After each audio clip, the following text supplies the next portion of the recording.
This episode is brought to you by Shopify. Forget the frustration of picking commerce platforms when you switch your business to Shopify, the global commerce platform that supercharges your selling wherever you sell. With Shopify, you'll harness the same intuitive features, trusted apps, and powerful analytics used by the world's leading brands. Sign up today for your $1 per month trial period at shopify.com/tech, all lowercase. That's shopify.com/tech. Listen to the 48 Hours podcast for shocking murder cases and compelling real-life dramas from one of television's most watched true crime shows. Go behind the scenes of each episode with award-winning CBS News correspondents and producers in Postmortem, a weekly deep dive. Listen to 48 Hours wherever you get your podcasts.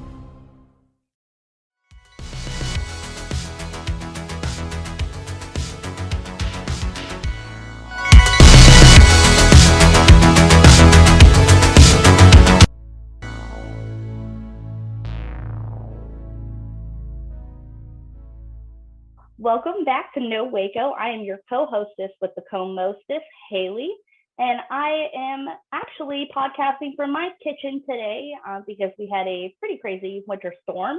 But nevertheless, I still have a fabulous guest with me here today. Why don't you go ahead and introduce yourself? Hi. Hello, everybody. My name is Sam Sinnett. I am a business owner here in town in Waco. I run my own trauma-informed life coaching practice. I'm also a licensed clinical social worker and do some therapy on the side. But yeah, my name's Sam. I met Hailey, I don't know, it was a couple months ago. Yeah, it was like late last year, actually. What is time now? I do that a lot where I'm like, oh, it was just a few days ago. Wrong. Months. Yeah. The pandemic has really just warped everyone's concept of time, I think. Seriously. But thanks for having me on. Yeah, of course. And you know what? A lot of these podcasts I do, I'm talking to people who are from Waco, born and raised, but you are a transplant like me. So tell me a little bit about your journey to Waco. Yeah, so I have been in Waco on and off now for 12 years, which is insane. That has been over a decade. I moved here in 2010 from the Upper Peninsula of Michigan. If anybody that listens to this knows Michigan, I'm a Youper. We're very proud of that name. Okay. But yeah, I moved here to go to Baylor and then graduated in 2014. I moved away and then Waco sucked me back in. I got a job after my graduate program at UT. So I found my way back, wasn't planning on it, but here we are. So yeah. So what brought you back? What was the pull to kind of set up some roots here in Waco? Yeah. Honestly, at the time, it was just, I needed a job after my graduate degree in social work. So I was just down the road in Austin, and a mentor that I had met through going to Baylor offered me a position to come back as a social worker. And I felt like at the time I had to take that job. Yeah. I knew it was more of a strategic move. It wasn't necessarily out of like a huge desire to kind of come back here, but it's grown on me since returning. And I think it was sort of meant to be now that I am where I'm at. Okay, so tell me a little bit about like what you do like day to day as a life coach, as a trauma-informed counselor, and as a business owner. Yeah. So my day to day has actually significantly shifted more recently because when I first started my coaching business, I was still working 9 to 5. So I was still a social worker 9 to 5, and I was building up my coaching practice alongside of that very demanding career. Right. So only recently, as in 3 weeks ago, did I leave my 9 to 5 and my more traditional social work career to pursue my coaching business full time. So I preface it with that because my day to day looks very different. So yeah, now I wake up, I do some sort of like self-compassion or self-care exercises for myself. I don't rush into my day. That's been the biggest shift, is I really give myself space to come into my day. Okay. and think about like what I need to do or what I want to do. I meet with a few clients. I don't force myself to stack appointments or anything like that.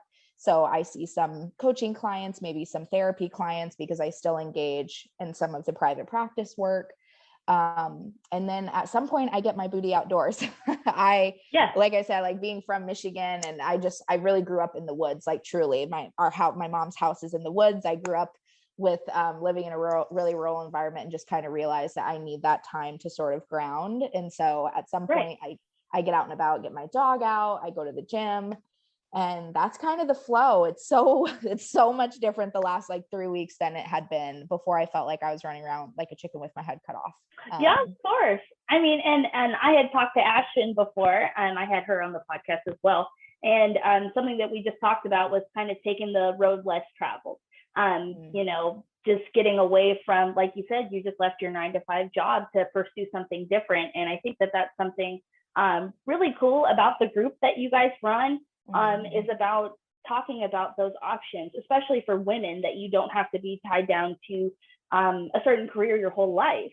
But speaking about Don't Ask Me Twice, you want to talk a little bit about what that is? Yeah, for sure. I didn't know if that would come up or not, but yeah. So Don't Ask Me Twice is a new community space here in town. It's based in Waco. However, it is open to people just Central Texas. We've had women from Belton and Temple come. We had someone from Hillsboro come at one point to our events. But essentially, we are just a space that is no strings attached. Women can come, get together, meet each other, make friends, and have fun and grow in confidence. It comes out of my coaching practice. So it is a desire that I've had to build out in my coaching practice for a while. After trying to make friends in this town as an adult woman and finding it very difficult. Nobody tells you how difficult it is to make friends as an adult. Like no one has that conversation ever. And then all of a sudden you're just here and you're like, well, wait, how does that actually work now? So our space is really for any woman to just come. There is no catch to it. We just come and hang out. My co-founder of the group, Ashton Quarles, started off as being a client of mine. And we just realized we had a lot of the same desire for where we saw a need in this town and we wanted to fill it. So we kind of partnered up. So yeah, we do monthly events. Most of the time they are free. We're doing a Galentine's event later this month. That's a ticketed event just because we're having so many things involved with it. Right. But yeah, it's just been really fun and we've gotten really good feedback. I think the thing with Waco is that if you're not really embedded into a subgroup, for example, you're not a Baylor alum, you're not a mom, you're not Christian. Like if you don't fall into one of these big categories, sometimes you feel left out. And heck, like even if you are in one of those categories, you still might feel left out. Yeah, so we kind of feel like we're a catch-all. Like anyone who's just feeling like they need a different group or like they need a new support system, they need something to do, they need community in some capacity, like we just want to hold space for that. So yeah, and you know, I really love that. Like I said, as a transplant, that's something that I've literally been looking for since I moved here. And when I kind of heard about your group and heard about what you guys were trying to do, I wanted to get in on the ground floor and at least try to help lift you guys up and boost you a little bit. Just because, like I said, that's something that I've been looking for, and I've lived here for 6 years now. And it feels impossible really as an adult to make friends. And they tell you, okay, well, make friends. I'm a college student, make friends at school. Okay, well, like then a pandemic happens, and then what are you supposed to do? So really, I think that you filled like the perfect niche of helping people make friends, which sounds a little silly, you know, because when, you know, we're kids, we make friends, you know, every single day. But, you know, as adults, it really is hard. And I think that you are really filling a big gap in the community. Thanks for the affirmation. Yeah, we're just winging it, man. I mean, like literally like when we first started it, we came up with the concept in Panera in October of 2021. And I was like, what if we just start? You know, someone's just got to start.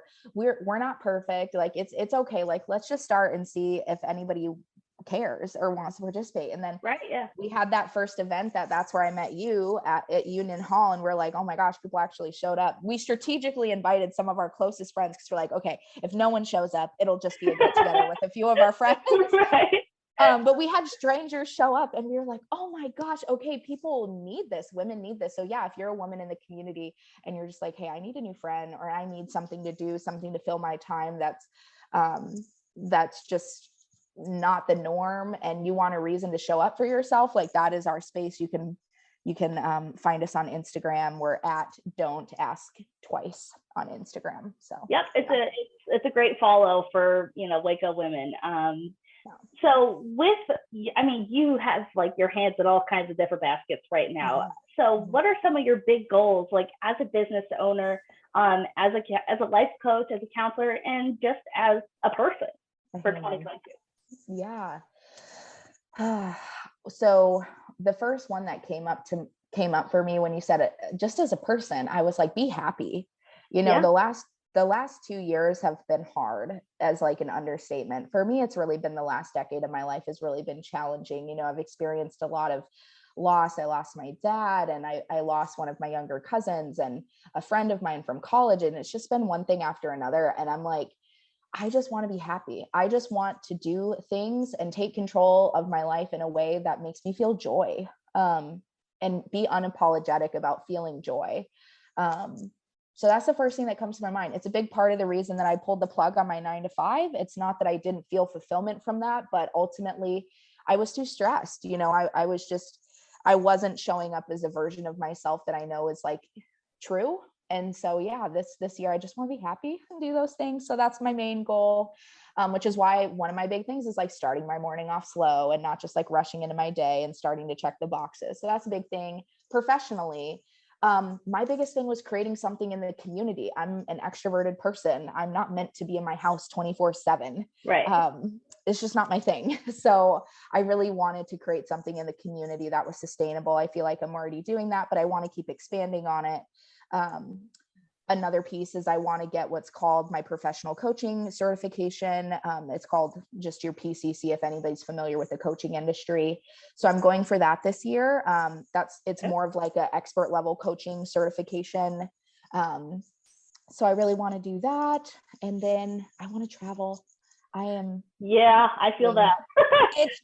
I am itching to travel. That was a huge part of my life before the pandemic. I would just like get up and go take a weekend trip or hop on a plane. And I want that like spontaneity in my life back again. So that's another goal. Yeah. Well, and I love all that. Obviously it's one of my favorite podcasts. They always say it's hard to be a person. And it just is. And I love that you're putting your happiness first in 2022. And I think that that's something that we can all kind of commiserate with and all kind of work towards. I really love that. So obviously we're not going to give away all your tips and tricks at being a life coach because we want people to work with you. But what's one tip that I can give my listeners to kind of help their year get off to a better start? Self-compassion. This is different from self-care. It's different from working on your self-esteem. Okay. Self-compassion is the intentional act of treating yourself the way you would your best friend, your closest loved one. Maybe if you don't even have a person, your pet. It's like, how would you treat the person that you love the most when they are experiencing suffering or discomfort? It is different from self-care, because self-care to me it's fluffy and it's kind of band-aidy. Like self-care there's nothing wrong with doing a face mask. There's nothing wrong with a little retail therapy here and there, whatever it is, but it's a band-aid.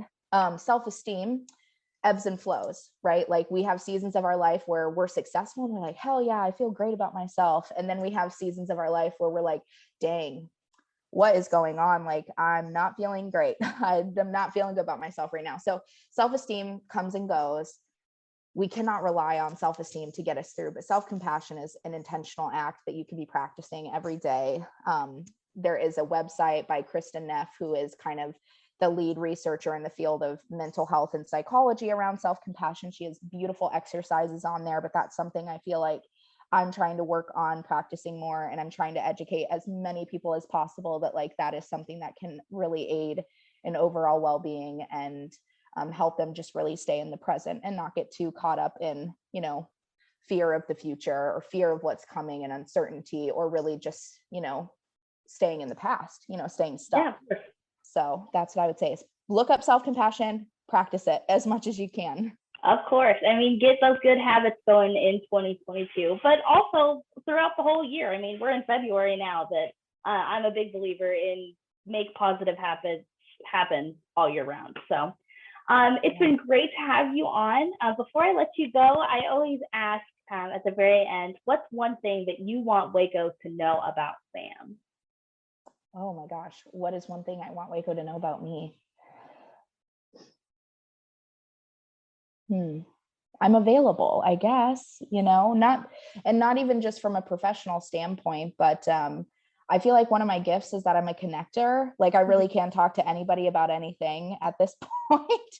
Right. You can put me in a room of people and I will end up connecting with someone. And so, yeah, I just think if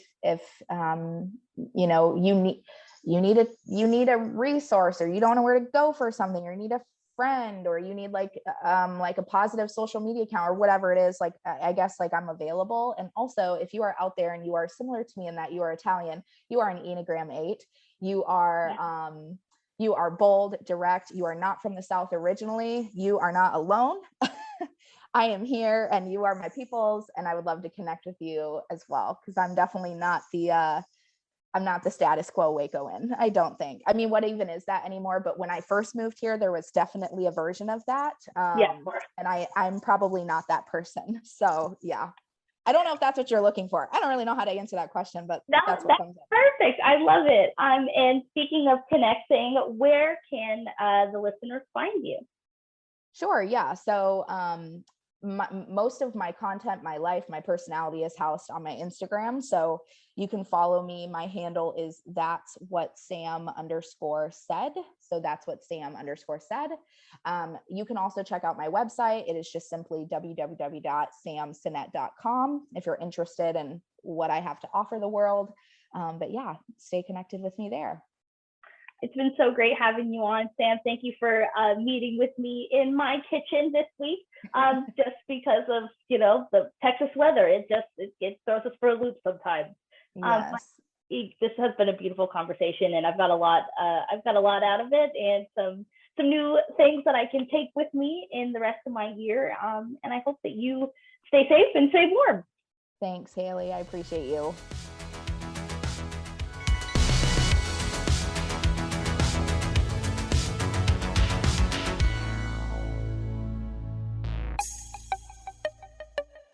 This has been a Rogue Media podcast.